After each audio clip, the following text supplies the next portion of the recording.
Éléments et molécules. Un élément est une substance qui ne peut être séparée en de plus simples substances. Donc un élément, c'est quoi? C'est juste une substance qui ne peut être séparée. Peut être séparée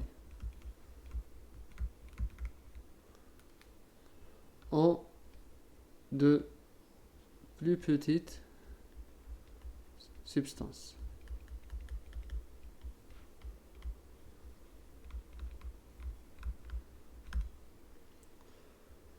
Actuellement, on connaît environ 118 éléments.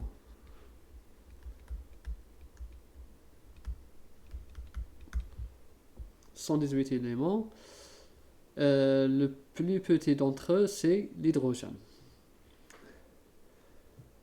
Chaque élément est représenté par un symbole. Donc, pour différencier entre les éléments, on donne un symbole alphabétique.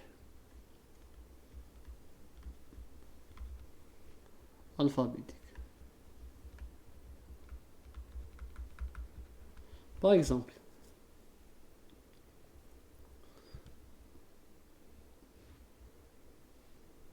l'oxygène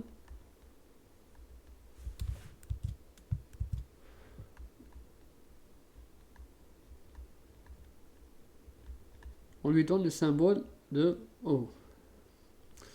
Bon là, l'oxygène O, c'est l'oxygène. Quoi d'autre? Le carbone, on lui donne le symbole C. Le fer, son symbole, c'est Fe. Là, c'est différent. Si on remarque, l'oxygène, on a une seule lettre, majuscule, carbone, la même chose. Pour le fer, on a la première lettre majuscule, la deuxième lettre en minuscule. Le cobalt,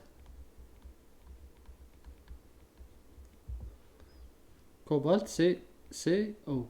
Première lettre majuscule, deuxième lettre minuscule. Maintenant, il est important d'écrire la deuxième lettre en minuscule. Si on écrivait cobalt comme ça, selon les conventions, ça, c'est pas le cobalt, ça, c'est le monoxyde de carbone. C'est le monoxyde de carbone.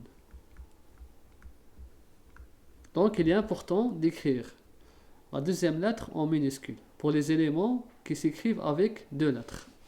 Sinon, pour les éléments qui s'écrivent avec une seule lettre, il n'y a pas de souci. Il faut juste mentionner la première lettre en majuscule. Sur cette figure, nous allons voir l'abondance des éléments sur la croûte terrestre. Là, c'est la croûte terrestre. Sur Terre.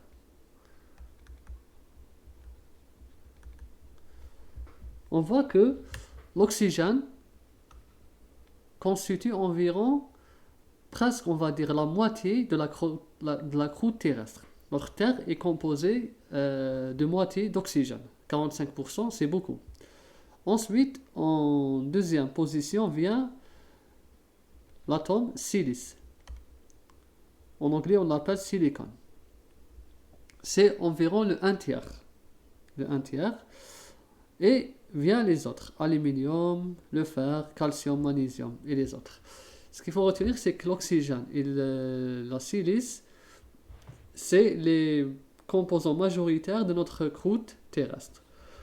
Maintenant, dans le corps humain. Là, c'est le corps humain. Le corps humain est composé principalement aussi de l'oxygène.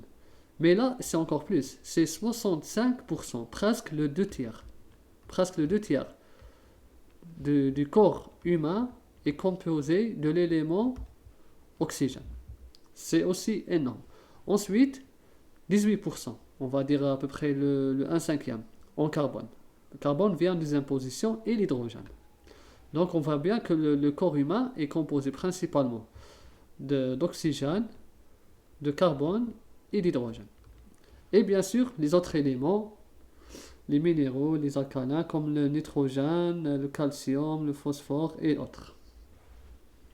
Donc on voit bien que les éléments, comment ils sont répartis sur notre Terre ou bien dans un organisme vivant. Maintenant, on va parler de la molécule.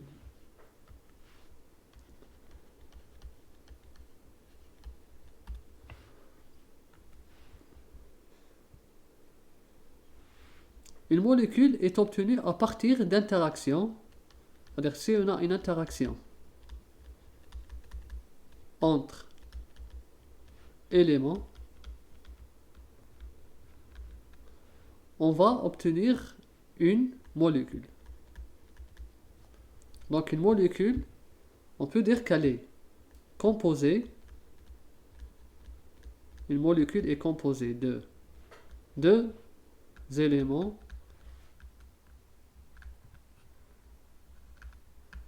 ou plus, 3, 4. Par exemple, nous avons un élément 1 plus un élément 2 qui donne une molécule qu'on appellera EL1, EL2. Ça, c'est une molécule.